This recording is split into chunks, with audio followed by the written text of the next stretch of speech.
ప్రపంచంలో ప్రతి పనిలో కూడా తలదూర్చే అమెరికన్ ప్రెసిడెంట్ ట్రంప్ సొంత దేశంలో ప్రభుత్వ షట్డౌన్ కారణంగా కొనసాగుతున్న ఆర్థిక సంక్షోభాన్ని మాత్రం కంట్రోల్ చేయలేకపోతున్నారు. దేశవ్యాప్తంగా ప్రభుత్వ సేవలు, ఉద్యోగులు, ఆర్థిక వ్యవస్థపై తీవ్ర ప్రభావం పడుతున్నా ఏమాత్రం కూడా అదుపు చేయలేకపోతున్నారు. ఒక్కొక్కటిగా అన్ని వ్యవస్థలు కుంటుపడుతూ వస్తున్నాయి. తాజాగా విమాన సేవల్లో కోత విధించబోతున్నట్టుగా రవాణా శాఖ మంత్రి డఫీ ప్రకటించారు. ఇలాగే కొనసాగితే పరిస్థితి చేజారిపోతుందని అమెరికా ఆర్థిక నిపుణులు చెబుతున్నారు.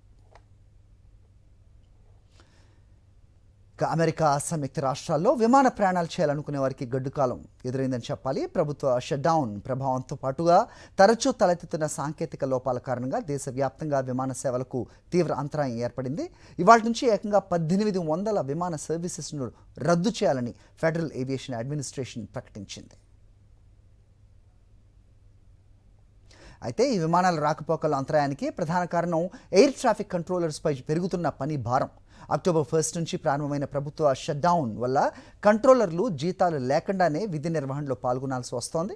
6 రోజుల పాటు వారపు సెలవులు లేకుండా బలవంతంగా ఓవర్ టైం డ్యూటీస్ చేస్తుండటంతో సిబ్బంది తీవ్ర ఒత్తిడికి గురవుతున్నారు. చాలామంది ఉద్యోగులు అనారోగ్య కారణాల వల్ల సెలవు తీసుకోవడంతో విమాన రాకపోకల నిర్వహణ కష్టతరమైంది.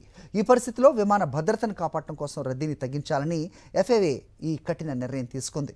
దేశవ్యాప్తంగా నిత్యం అత్యంత రద్దీగా ఉండే 40 ఎయిర్పోర్ట్స్లో 10% విమానాలను రద్దు చేయనున్నారు. ఈ చర్య ద్వారా మొత్తం 1800 విమాన సర్వీసెస్ రద్దు కానున్నాయి. తన 35 ఏళ్ల ఏవియేషన్ చరిత్రలో ఇలాంటి తీవ్రమైన చర్యను ఎన్నడూ చూడలేదని FAA అడ్మినిస్ట్రేటర్ బ్రయన్ బెడ్ఫోర్డ్ ఆందోళన వ్యక్తం చేశారు. అయితే గతంలో 2018-19లో కూడా 35 రోజుల పాటు ట్రంప్ కాలంలోనే దీర్ఘకాలిక గవర్నమెంట్ షట్డౌన్ జరిగింది.